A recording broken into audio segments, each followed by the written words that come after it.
2015년에 이제 직위 해제됐고요.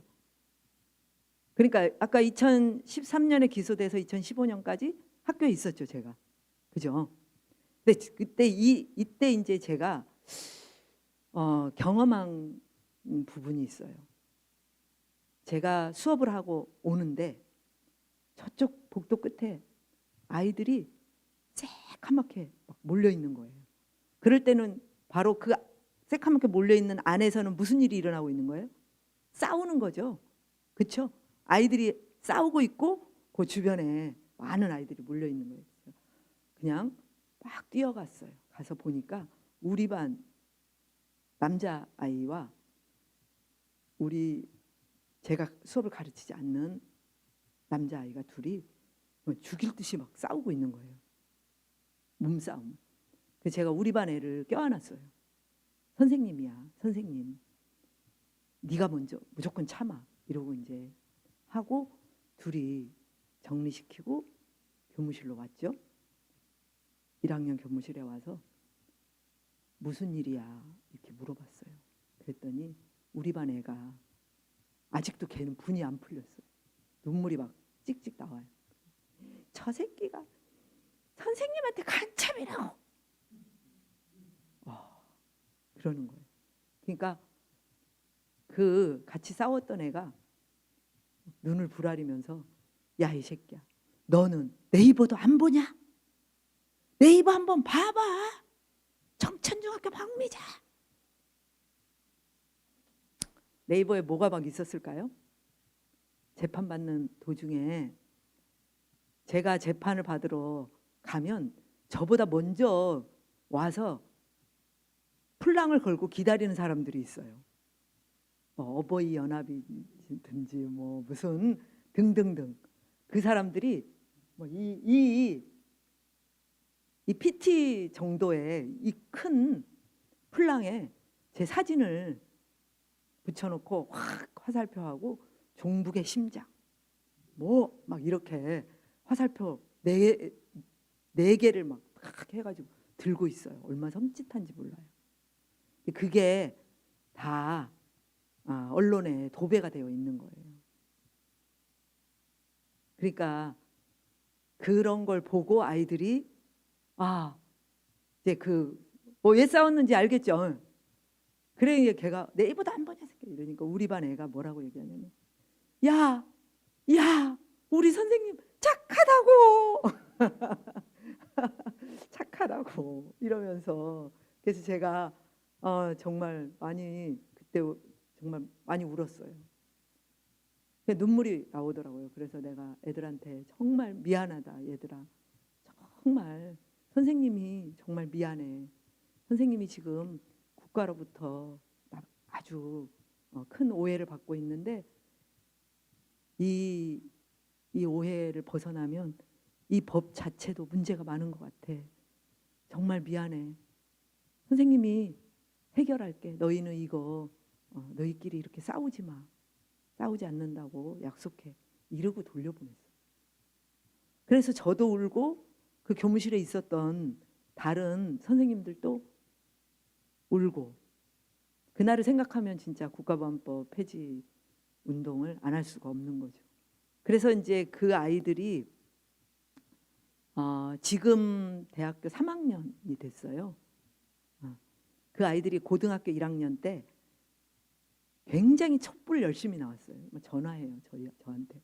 선생님 저희 촛불하고 집에 가요. 이러면서 촛불 이기면 선생님 학교 돌아오는 거예요. 이렇게 얘기하더라고요.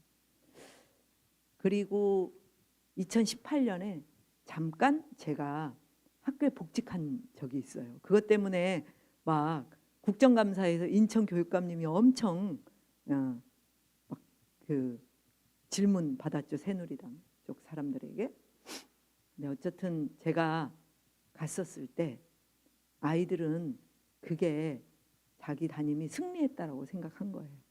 그래가지고 제가 돌아가서 이제 2018년 10월 1일자로 학교로 이제 복직이 됐는데 그때는 학교로 가지 않고 교육문화회관에 근무를 했어요. 다음 3월에 이제 학교로 갔거든요. 그래서 애들은 선생님 학교로 오면 학교에서 만나요 이렇게 얘기하더라고요. 그래서 이제 그러면 언제 내가 학교로 가게 됐어. 언제 만날까? 그랬더니 3월 1일 날 만나자는 거예요. 그 아이들이. 걔네들이 2015년에 저희 반이었던 애들이에요. 저희 담임반. 막 울고 이게 막 진짜 직위해제 됐을 때 울고 매달리고 그래 눈물 콧물 막 다 흘려가지고 나중에 편지 보냈어요. 선생님 그때 제가 선생님 그 옷에 코를 흘린 것 같다. 죄송하다. 이런. 그때 이제 2019년 1월이었죠. 선생님이 너희들하고 학년을 다 못 맞춰서 1학년을 맡기로 했어. 잘 됐어요. 그러면 1학년 그 교실에서 만나요. 이래갖고 이제 1학년 2반이야. 그랬더니 이제 그 교실로 와서 3월 1일 날 아이들이 만났죠. 근데 그 칠판에다 애들이 막 다 써놓은 거예요.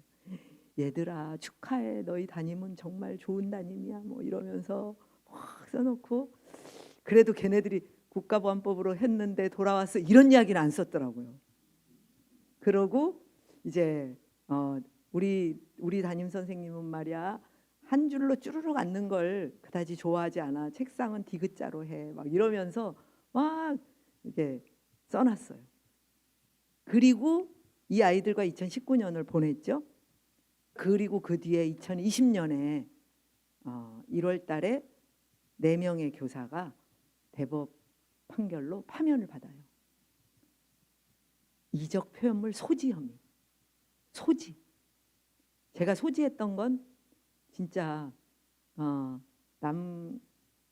네, 민족의 세시풍속 이야기예요. 그리고 공익임선달 15권짜리 만화. 그리고 이제 교사들은 그냥 직에 파면되는 것뿐만 아니라 공무원 연금법에 단서 조항이 하나 있어요. 국가보안법으로 파면된 자는 연금을 지급하지 않는다. 제가 이 2020년에 파면됐다는 이야기를 그렇게 좋아했던 우리 제자들에게 아직도 하지 않고 있어요. 할 수가 없어요. 왜냐하면 걔네들이 촛불이 승리했다고 너무 좋아했거든요. 그래서 담임이 돌아왔다고 너무 좋아했거든요. 아까 그 사진이죠. 이제부터 그 재판했던 과정이고요. 이렇게 이 아이들이 우리 반 아이들이 왔고요. 이때 2015년에 부당하게 직위해제돼서 너무 억울해서 교육청에 20박 21일간 농성을 했었어요. 그때 우리 아이들이 왔었고요. 이 아이들이 그 교육청에 로비가 있어요. 거기에서 일요일 날 와서 뭘 해줬냐면 저한테 그때 일요일 날 다른 분들이 많이 와 있는데 귓속말로 그러더라고요. 저분들 언제 가요? 그래서 갔으면 좋겠어? 그랬더니 갔으면 좋겠대요. 뭐 할 게 있대. 그래서 제가 다른 분들한테 죄송하지만 우리 애들이 좀 일찍 가줬으면 좋겠다고 합니다. 그래서 다 보내고 이제 딱 저 혼자 있었죠. 그런데 얘들이 했던 게 뭐였냐면 그 로비에서 유명 아이돌 여성 가수단이 있었어요. 걔네들이 부르는 유리구슬이라는 노래가 있어요. 그 노래를 틀어놓고 그러니까 유리구슬 잘 깨지니까 건드리지 말라 이런 건데 걔네들은 우리 선생님도 자꾸 괴롭히면 힘들어 좀 내버려도 제발 이런 의미를 담아서 했다고 나중에 그 노래를 선정했다고 얘기하더라고요. 그러면서 이제 노래를 부르고 율동을 해줬어요. 그래서 저는 사실 제가 그런 생각을 해요. 아까 망치 소개드렸지만 굉장히 1000명의 사람이 나를 박해를 해도 단 한 명의 위로해 주는 사람이 있으면 용기를 내서 살아갈 수 있다. 이 말을 저는 실감했어요. 이때 우리 아이들이 그렇게 자기 단 한 명의 선생을 위해서 일주일간 연습했대요. 남아서. 그래갖고 왔다는 거예요. 시험 끝나고 나서 바로. 그래서 제가 엄청 위로를 받았습니다. 그래서 인간은 어쩌면 굉장히 힘든 일이 많아도 누군가 진심으로 따뜻하게 위로해주고 걱정해주는 사람이 있으면 살아가는 힘을 얻을 수 있는 것 같아요. 그리고 좀 더 용기를 내서 더 유익한 일도 할 수 있는 것 같아요. 네. 그래서 제가 우리 아이들을 생각하면서 했던 게 2020년 이제 그 최종 판결 받고 난 뒤에 2020년 1월 그 해에 국가보안법 7조부터 폐지운동 시민연대를 만든 거예요. 저희가 좀 소심해요. 국가보안법 폐지 이러면 부담이 너무 많이 가잖아요. 그래서 교육단체들이 모여서 국가보안법 7조가 있기 때문에 교육이 불가능하다. 그래서 7조부터라도 폐지하면 이걸 교육을 해서 차츰차츰 다 폐지할 수도 있겠다. 이런 생각을 했고요. 이때 전교조와 참교육 학부모회와 교육희망 네트워크와 또 지역 아동센터와 이런 크고 작은 25개 단체들과 함께 모여서 만든 단체가 이거예요. 이렇게 시작하는 게 맞겠다. 이렇게 시작해서 좀 끝까지 가자. 이런 마음으로 시작을 했고요. 2020년 4월 27일부터 헌법재판소 앞에서 1인 시위를 했습니다. 그리고 이제 위로와 연대 시간도 가졌고요. 사실 미래교육이라는 말이 맞지는 않아요. 현재 교육이 잘 되면 미래 사회에 우리 아이들이 잘 살아갈 수 있어요. 그렇죠? 그런데 이제 미래 사회를 준비하기 위한 교육을 한다라는 이름으로 미래교육 얘기를 많이 하는데, 미래교육에서 가장 중요한 부분은 인간이 주인의식을 정확히 갖는 거예요. 자기 자신을 사랑하고 자기 땅을 사랑하고 자기가 살고 있는 이웃들을 사랑하는 그 마음, 이거라고 저는 생각해요. 그래서 그 미래교육에서 항상 과제로 여기는 게 상호 존중이에요. 다름에 대한 이해, 나와 다른 사람에 대해서 배우는 마음으로 살아가는 것이 미래의 사회를 살아가는 가장 중요한 지혜다. 그리고 4차 산업혁명 시대 미래교육 이거 나오면 항상 꼭 나오는 말이 뭐 있어요? 창의력, 이거 얘기하잖아요. 그런데 창의력을 어떻게 가르쳐야 되는지는 아무도 얘기하지 않아요. 어떻게 해야 창의력이 길러지는지, 이것에 대해서는 저는 실제 국가보안법을 폐지해야 창의력이 길러진다고 봅니다. 그렇지 않을까요? 네.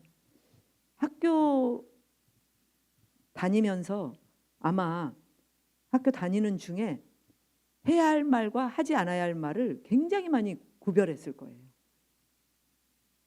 실제 말이 많으면 공산당이라는 말은 아주 지금 어르신들 어렸을 때는 놓고 들었던 이야기고, 지금도 아이들이 눈 똑바로 뜨고 몇 마디 하면 어떻습니까? 어디서? 이런 이야기 나오죠. 어디서 눈 똑바로 뜨고. 제가 오직 답답하면 그랬습니다. 눈 똑바로 뜨고 아이가 말을 하면 살아있군 이렇게 생각하시라. 제발. 버릇없군 이렇게 생각하지 마시고, 살아있는 사람이 품어내는 뭐예요? 이의제기인 거예요. 눈 똑바로 뜨는 건. 할 말 있다 이런 얘기죠. 그죠? 근데 이게 엄청 왜곡되는 거죠. 저는 그게 우리의 분단의 역사에서 길러진 몸조심이기도 하고, 또는 기득권자의 횡포이기도 하다. 이렇게 생각되더라고요. 그래서 정말 그 눈 똑바로 뜨고 할 말 하는 사람이 주인인 거죠. 그죠? 그래서 어떤 비판적 사고, 다름에 대한 존중, 나와 공동체 행복 이런 거를 가르치는데 국가보안법은 너무나 걸림돌이래요. 학교에서 얼마나 심하냐면요. 제가 국어교사로서 국어 수업 시간에 어떤 사회적 이슈에 대해서 토론을 해보자. 이슈 자체를 건드리는 걸 어떻게 해요? 꼴을 못 봐요. 왜 그런 걸 해? 가르쳐야 할 게 많을 텐데. 이러죠. 그리고 그 이슈를 가지고 사실 불필요하게 조선일보와 한겨레 신문과 민중의 소리를 사설을 같이 놓고 해요. 이게 마치 공정하다는 듯이. 이게 어린 아이들에게 공정할까요? 저는 사실은 이건 굉장한 혼란을 야기시킨다. 교육적 관점에서는 그렇게 보고 있습니다. 그럼에도 불구하고 저도 그렇게 하는 거예요. 왜? 너무나 많은 논란과 억지와 이런 게 교실 안으로 너무 많이 밀려 들어오기 때문에 서로를 보호하기 위해서 저는 우리 아이들에게 이런 교육에서 표현의 자유와 자유로운 이런 생각이 허용되어야 된다라고 특히 어른에게도 그렇지만 어린아이 시절에 하는 게 이 아이들이 뇌세포 연결이 어마어마하게 연결되는 시기거든요. 사실은 30살만 넘어가면 이 뇌세포 연결이 거의 다 연결돼서 웬만한 특별한 노력을 하지 않고서는 그때까지 연결된 그 정보와 지식으로 살아가거든요. 그래서 이 청소년기와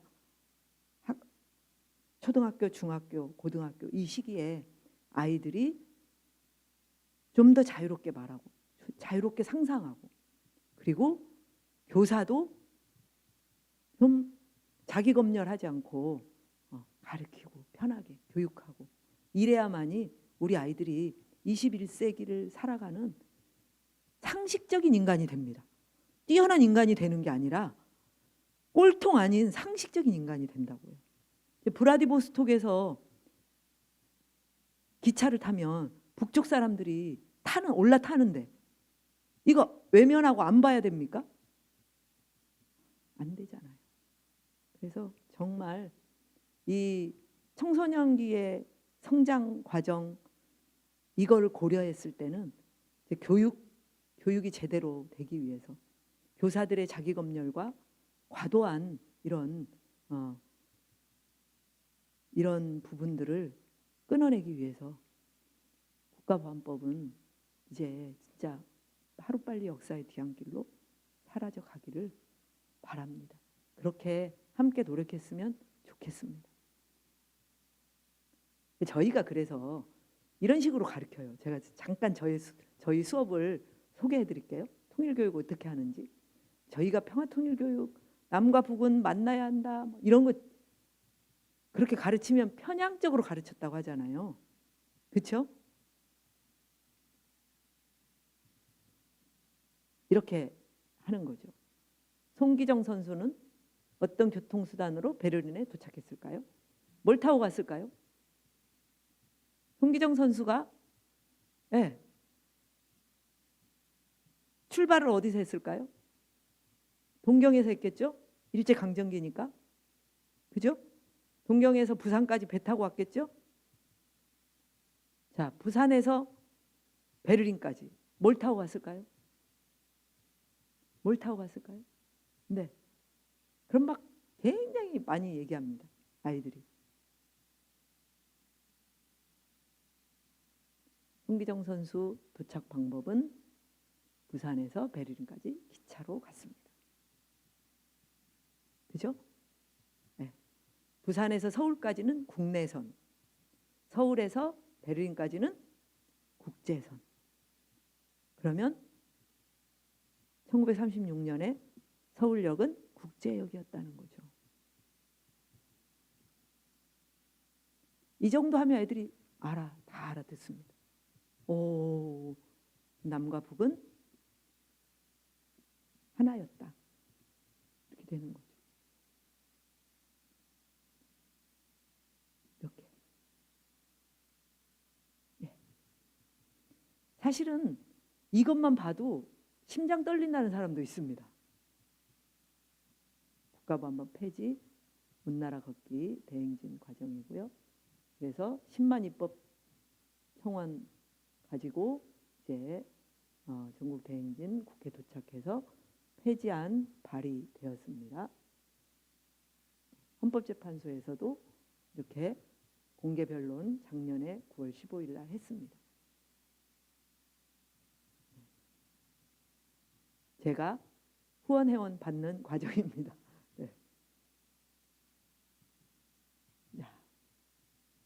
헌법재판소에서 합헌으로 결정냈죠. 네. 그래서 사실은 국회에서 입법 과정으로 해결해야 된다라고 해서 올 9월 26일 날 이 과정이 있었고 10월부터는 국회 앞으로 가서 이제 지금 이제 1인 시위도 하고 또 국회에서 국회의원들이 폐지하라, 입법하라 이렇게 요구하고 있습니다. 올해 유난히도 많은 국가보안법을 휘둘러서 여러 사람들을 탄압했죠. 네. 여기 정교조 탄압 기자회견인데요. 강원 지부의 지부장입니다. 진수영 지부장인데 아니 이제 하다 못해서 이분을 압수수색하고 난 뒤에 할 게 없는 거예요. 이 사람한테 무슨 혐의를 씌웠을까요? 편의 제공. 또 정교조 통일위원장한테 또 혐의를 씌운 게 편의 제공입니다. 그래서 이 정교조 통일위원장이 뭔 편의를 내가 제공했다는 거냐 물어보니까 뭐라고 얘기했냐면 8.15 경축사에서 2022년 8.15 경축사에서 북에서 온 연대사를 낭송한 것이 편의를 제공했다는 거예요. 우리가 지금 국가보안법 폐지하지 못하고 있는 사이에 여기까지 악용을 하고 있는 거예요. 전 정말 놀랍고 정말 개탄이로 말할 수가 없습니다. 국회로 옮겨서 지금 하고 있고요. 지난 12월 7일 날 국회 1층 전시관에서 바람 불다, 숨쉬다 이런 제목으로 표현의 자유와 국가보안법. 표현해야 숨을 쉬고 살 수 있다라는 거죠. 저희는 이 전시회를 준비하는 과정에서 굉장히 많은 걸 또 알게 됐어요. 국회의 주인은 누군 것 같아요? 국회의원이죠. 국회의원이 전시회를 20명이나 되는 국회의원들이 힘을 합쳐서 전시회를 하겠다. 그럼 저희는 그냥 큰 문제가 없을 줄 알았어요. 그랬더니 사무처가 심사를 하더라고요. 이 하얀 건 지금 이 자리에 원래 그 신학철 선생님의 모내기 그림이 그 모내기 그림은 돌려받지 못했어요. 지금 현대미술관에 보관되어 있어요. 그 사진을 크게 출력해서 걸어 놓아야 할 자리입니다. 불허해서 그냥 빈 공간으로 전시하겠다 이렇게 해서 전시를 한 거고요. 그 옆에 이 부분은 백자 작사 작곡한 혁명 동지가 노래를 여기다 악보랑 가사를 넣을 전시할 예정이었어요. 근데 불허를 했어요. 그래가지고 악보만 전시한 겁니다. 가사를 빼고. 사실은 그리고 이 노래를 불렀다는 이유로 유죄를 받은 안소희 의원은 저는 제가 30년 교단에서 파면된 것보다 너무나 어이가 없어요. 너무 심하지 않습니까? 그렇죠? 저는 국가보안법이 바로 흐느낌 소리라고 생각합니다. 이거를 폐지하지 않고서는 진짜